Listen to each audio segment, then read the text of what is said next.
Bonjour à tous et bienvenue dans cette nouvelle vidéo.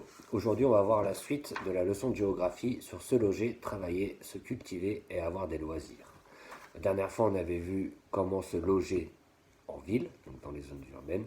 Aujourd'hui on va voir comment se loger en dehors des villes, c'est-à-dire dans les zones rurales. Ça correspond aux documents pages 150 et 151 du livre d'histoire-géographie. Et donc comme les fois d'avant, je vais vous lire les documents, vous analyser ce qu'il faut retenir et ensuite vous pourrez recopier la trace écrite. Grand 2. Comment se loge-t-on en dehors des villes? A. Les villages. Bien que certaines zones rurales se dépeuplent, 2 Français sur 10 vivent encore à la campagne. Ils habitent majoritairement dans les villages qui réunissent tous les services utiles à la vie quotidienne, comme l'école, les commerces de proximité, le cabinet du médecin. L'habitat y est essentiellement individuel, mais on peut y trouver quelques petits immeubles de logement collectif. Donc, en dehors des villes, on va trouver des villages. Des villages, ce sont des groupements d'habitation qui comptent en général moins de 2000 habitants. Donc, en France, on estime que 2 Français sur 10 habitent à la campagne. Ça veut dire que si on prend 10 Français au hasard, parmi ces 10 Français, il y en a 2 qui habitent en campagne. Donc, dans les campagnes, les gens habitent principalement ces villages où on trouve tous les services qui sont utiles pour vivre au quotidien, c'est-à-dire l'école pour les enfants, des supermarchés pour aller faire des courses, des médecins si on est malade. On trouve majoritairement des maisons individuelles, mais il y a quand même quelques petits immeubles, pas des grandes barres d'immeubles comme on peut avoir en ville. B. Les lotissements. Pour faciliter l'accession au logement des gens qui vivent à la campagne, les communes créent des lotissements en périphérie des villages. Ce sont des zones aménagées sur des espaces divisés en parcelles.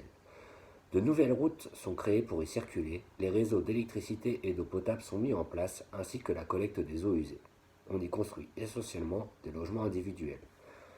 À la campagne, pour se loger, puisque c'est compliqué d'habiter vraiment loin de tout, les communes vont créer ce qu'on appelle des lotissements en périphérie des villes. Un peu comme la banlieue est greffée autour des grandes villes, autour des villages, on va trouver des petits lotissements. Ce sont des zones, des parcelles de terrain sur lesquelles on va tout aménager. On va créer des maisons. Pour que ces maisons aient l'électricité, on va amener l'électricité. On va aussi amener l'eau.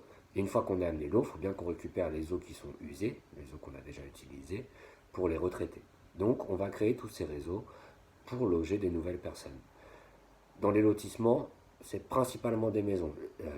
Les immeubles collectifs sont très très très rares dans les lotissements. C. Les hameaux, les maisons isolées. À l'écart des villages, l'habitat est dispersé.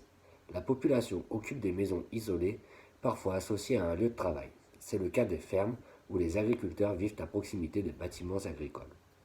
Les habitations peuvent aussi être regroupées dans des hameaux de quelques maisons. Donc, en dehors des villages et des lotissements, un peu plus éloignés, on peut trouver des maisons seules. En général, les maisons seules sont liées à la profession des personnes qui y habitent. Ce sont en général des agriculteurs qui donc habitent au milieu de leur terrain. Et les seuls bâtiments qu'ils ont à proximité, ça va être les hangars qu'ils utilisent pour leur travail. On peut trouver aussi quelquefois quelques maisons qui sont regroupées à l'écart d'un village. On appelle ça un hameau. Un hameau, c'est donc juste quelques maisons regroupées à l'écart d'un village. D. Les résidences secondaires. Les zones rurales sont habitées ponctuellement par des citadins qui s'y rendent pendant des périodes de courte durée, comme les vacances ou les week-ends. Le reste de l'année, ces habitations sont vides. C'est ce qu'on appelle les résidences secondaires. Leur nombre ne cesse de croître depuis 50 ans et représente aujourd'hui plus de 10% de l'ensemble des logements du pays. Cette part importante de résidences secondaires est une spécificité française. C'est en France qu'on en trouve le plus grand nombre. Donc, dans les zones rurales, on trouve ce que certains appellent des maisons de campagne. En réalité, ce sont des résidences secondaires. C'est-à-dire que ce sont des personnes qui ont déjà une maison en ville en général, qui possèdent une deuxième habitation en zone rurale pour venir y passer du temps pendant les week-ends ou pendant les vacances. Le reste de l'année, personne n'habite dans ces maisons. C'est en France qu'on trouve le plus grand nombre, c'est une spécificité française, d'avoir une résidence secondaire. Alors après, ça ne veut pas dire qu'il n'y a que des Français qui possèdent une résidence secondaire. Il y a des étrangers, des gens qui habitent en Angleterre, en Espagne ou ailleurs, qui peuvent posséder aussi une résidence en France pour venir y passer du temps. Voilà, c'est tout pour aujourd'hui. Donc il vous reste à recopier la trace écrite. Et ce sera tout pour cette partie de la leçon de géographie. Une bonne journée à tous et bon travail.